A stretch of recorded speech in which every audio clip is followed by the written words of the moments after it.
Hello नमस्कार जय हिंद साथियों। तो मैं आप लोगों के लिए एक नई सीरीज जो हमारी चल रही है सफलता की ओर में स्वागत करती हूं, जिसमें जैसे कि आप लोगों को पता ही है कि पिंकी मैम और विकास सर अपनी अपनी चीज़ें जो सब्जेक्ट पढ़ाते हैं उन चीज़ों के क्वेश्चंस आपके सामने रख रहे हैं। और मैं आरती आप लोगों के लिए जो हमारी हिस्ट्री से क्वेश्चंस बनते हैं या उससे अलग जो भी है जो पेपर में बार बार पूछे जाते हैं, तो मैं उससे संबंधित क्वेश्चंस आप लोगों के लिए लेकर के आई हूँ। तो देखो पहला क्वेश्चन क्या है जो बार बार हमारे यूकेएसएससी या यूकेपीसीएस में पूछे जाते हैं। तो उसमें पहला क्वेश्चन है कि भारत में प्रथम रक्षा सेवा प्रमुख सीडीएस जनरल बिपिन रावत का संबंध किस जिले से है।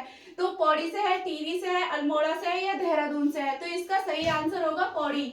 और इसके बाद ही मैं आप लोगों को बता देती हूँ कि वर्तमान में सीडीएस कौन है। इस अगर हमें पता है कि पहले बिपिन चौहान थे, पहले जो थे वो बिपिन जनरल रावत थे, जनरल बिपिन रावत थे। तो दूसरे कौन थे, तो दूसरे वर्तमान में सीडीएस कौन है, अनिल चौहान। इसके ऑप्शन देख लेना, बिपिन रावत है, अनिल चौहान है, अजीत डोभाल या गुरमीत सिंह।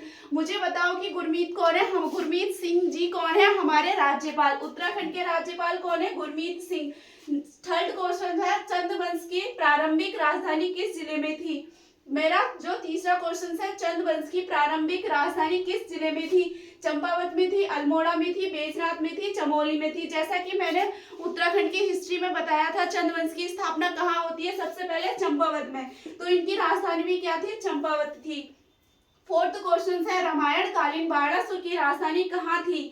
फोर्थ क्वेश्चन क्या है, रामायण कालीन बाणासुर की राजधानी कहाँ थी। जोशीमठ, श्रीनगर, विराटगढ़ी या देवप्रयाग। तो राजधानी कहाँ थी, जोशीमठ। जोशीमठ को ही ज्योतिषपुर कहा जाता है। बाकी एक आप लोगों के लिए क्वेश्चन है जो कि आप लोग कमेंट करके के बताओगे कि कुलिंदों की जानकारी के जो स्रोत है, कुलिंदों की जानकारी कितने प्रकार की मुद्राओं से हमें मिलती है। उसके ऑप्शंस देख लेना, 4, 2, 3 या 5।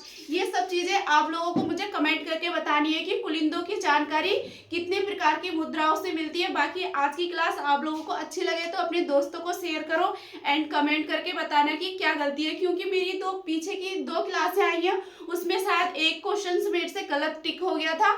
उसके लिए मैं क्षमा मांगती हूँ, आगे से ऐसी गलती नहीं करूंगी। जितना भी हो सकेगा अच्छी जानकारी दूंगी। बाकी मिलेंगे नेक्स्ट वीडियो में, जब तक के लिए अपना ख्याल रखो। बाय, धन्यवाद।